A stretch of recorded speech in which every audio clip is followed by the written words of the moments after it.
What's going on, man? It's the biggest little nigga in Cleveland, Lil Deon, man. I'm on the Black Couch with Dreamshot visuals. All right, we got Lil Deon on the Black Couch with us today. How you feeling? I'm chilling, man. I'm chilling. For sure. Let everybody know where you from. Shit, I'm from Cleveland. East 260th in Euclid to be exact. You feel me? How was your childhood coming up over there?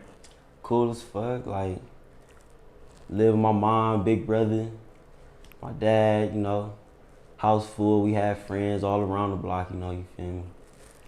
It was all cool. It was all love. It was all love.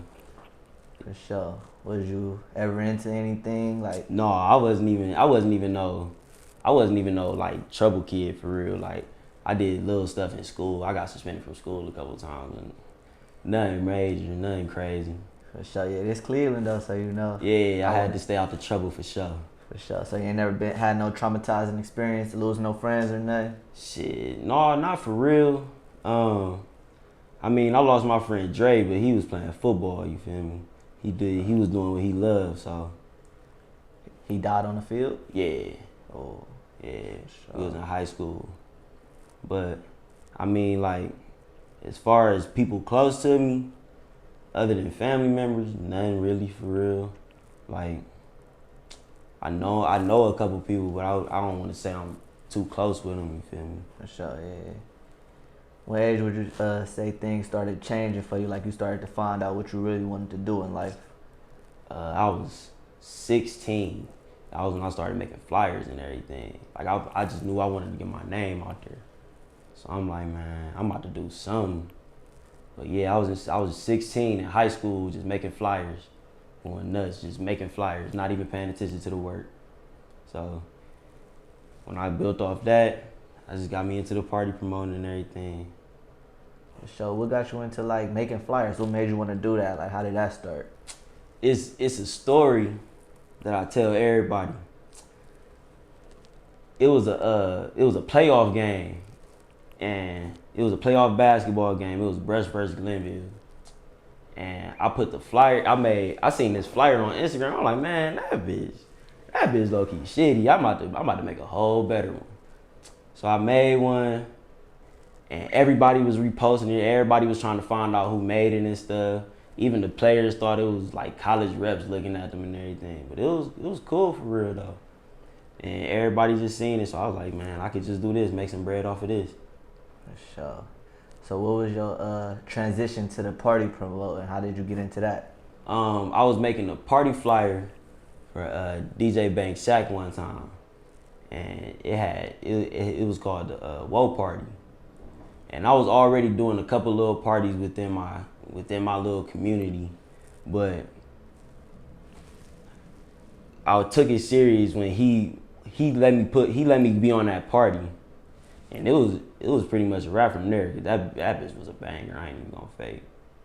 For sure. So what do you say you do as a party promoter though? Like I'm a host. Like I'm a party promoter and host. So it's like an event coordinator type. Like I make sure everybody eat at the end of the day. Like all my people, everybody I'm tied in with, everybody that I put on the party, I make sure they get their bread. I make sure some get their bread before me. You feel me? So how does the money work behind that though? Like y'all get the money from the people that come or? I mean, yeah. Like, you get money from selling tickets, you get money from selling sections, you get money from doing anything involved with the party. So, yeah, pretty much. That's about it. What was one of the most successful events you can remember? One of the most successful? Yeah, what did the most numbers? I got 3. So it was the Glow Party. It was like June 1st of 2019. That bitch was a banger. We only sold like 5. We was selling tickets for like $5. We was letting people come in for $5. That just like quadrupled the profit. Like it just went up. But the party was going. Second one, I'd definitely say the Woe Party because that was my first experience, and that bitch packed out. And my last party that I just did on the 5th was probably my most successful one. Sure. What was that party? 5th of June. What was that party called? One Epic Party. Sure. That was the first party I actually took the head and was like, let me be the first person in line. Sure. So how does it work with getting like bigger people to the parties, like rappers and things like that? I actually focus more on the local artists. Like on that party, I had Big Flame on there. I had Nail for Trap, Carry On, Too Much.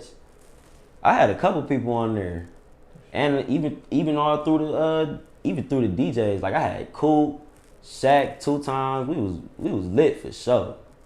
We was lit for sure. So do you usually have to pay these people up front to get them to come, or deposits? For sure. Deposits, and then you make sure they get make sure they eat off the back end. For sure. So, have you ever had an event that failed you? Like yeah, damn. multiple. Hell yeah. Shit. Not recently, but hell yeah. Like, what that feel like though? How you overcome that? You just gotta really like go back into business mode. Like you can't even let it take you all the way down. Cause if you go all the way down with it, you're gonna go down, period. So you just gotta keep pushing. So what was it like? Like, did you have to cancel it, or you was just like, damn, ain't nobody? It's a couple events that I had to cancel. It was a couple events that was just a complete flop because it was another party next door, or it's just small stuff can affect the whole party and nobody really knows for real. How do you keep up with like the local artists, the trending local artists?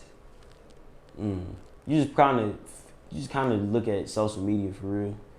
Like, yeah, that's about it for real. Listen to who you listen to. Catch who you listen to like in the club or just riding down the street. So it's all about just who you listening to for real. So do you got like a favorite local artist right now, or who your top 3 in the city? Shit. Right now, I go. Hold on. I'm a technical nigga. So you mean like, are we talking different levels? Like, yeah, it don't matter. Who your top 3 in the city? My top 3 Cleveland rappers is Doughboy for one. Number 2, right now is Flame, Big Flame. That nigga hard for sure. And Lil Cray always been one of my top 3. Oh yeah, for sure. It's good that he back too. Yeah, for sure. I met him for the first time at one of my parties. For sure. I was like, damn, man, you gotta get hit, man. You gotta start popping out. Yeah, that's lit. So when do you know it's a good time to throw an event? Like, how do you go about planning that? Holidays, always good events. I mean, always. Any type holiday. But as far as like weekends, you want to kind of like plan ahead. So it don't really be like a suggested time other than the holidays. Just pick your weekend and push it. I always say get like a month of promotion in. Sure. Cause then you can add stuff, you can move stuff around. You can always do what you got to do to have a successful event. So what do you do to stay up when you feeling like stressed about an event? I hoop. I be shitting on niggas on the court. But I hoop for sure. That's a stress reliever. What you would say make an event an overall like successful event? You feel me? Let me see. Promotion. Everybody has to promote. That just speaks alone. Don't make it boring. Like put a performance on there if somebody popping in the city. Put a special guest on there if you got the bread. Like, bring a celebrity out. Do something. But like, just don't make too many promises. For sure. So for the people that's like your supporters or looking up to what you do or want to be what you are, what's some motivational advice you would give them? Keep pushing. Niggas seen me niggas seen me down, like, just keep pushing. Cause the shit it's just gonna get bigger. It's just gonna get bigger. Each way, like, yeah, it's just gonna get bigger. Just keep pushing. What was the best advice given to you in your little down moment instead of, you feel me? What was the best advice somebody gave you? Best advice somebody gave me was when I was very first starting. Best advice, I was thinking about canceling. I was thinking about like just throwing all of this shit out and just going straight back to graphic design. Like I wasn't trying to do no parties. And my nigga Andy B was like, man, nigga, you can't do that, bruh. Like, you the biggest little nigga in Cleveland, bruh. Like, do it. Like, just keep pushing, bruh. My cousin Terry, he was letting me know, like, man, do what you do. Like, just keep doing it, cause it's fun for you. And then my mom always helped me, always. Like, she says so much to me. It's just, but she a real big help too. You ever planned like multiple events at a time, like at one time, and then they were just all successful? No. I kind of do them like one at a time. One at a time. Yeah, that's about it. I just do them one at a time. So when you throwing these events, like, do you gotta put your money up for it? Yeah. You do. You gotta put some money. You gotta spend the bread to make some bread. For sure. You always gonna make a profit. You gonna at least make your money back. You have to at least make your money back. So as much as you put in, you're gonna at least make that back that night. Or throughout, however you do it. What you would say was like the best thing that happened in this industry for you? The exposure, the experience, like it's just fun. Like I'm at the point now where I'm going to different lounges, I'm going to different clubs and just being like, man, let me hop on the mic real quick. And they let me, go ahead, bruh. But it's just the experience for real, like the friends, the relationships you make, it's actually fun for real. Once you block out all the negativity and stuff, that shit fun. Alright, so what's next for you in the near future? So August, I'm throwing my birthday party, my 21st birthday party.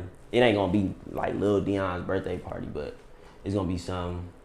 And yeah, and then we gonna get into icebreaker season after that, back to colleges and shit. So yeah. So where can the people, the fans, the supporters, where can everybody find you? You can find me on Instagram at lil.deon_. You can hit me up about any flyers, logos. I make all of that. I'm the graphic designer of the city, no cap. You can find me on Twitter, Lil Deon with 3 underscores. And yeah, that's about it for real. I ain't got too much social media, but you can find me mainly there.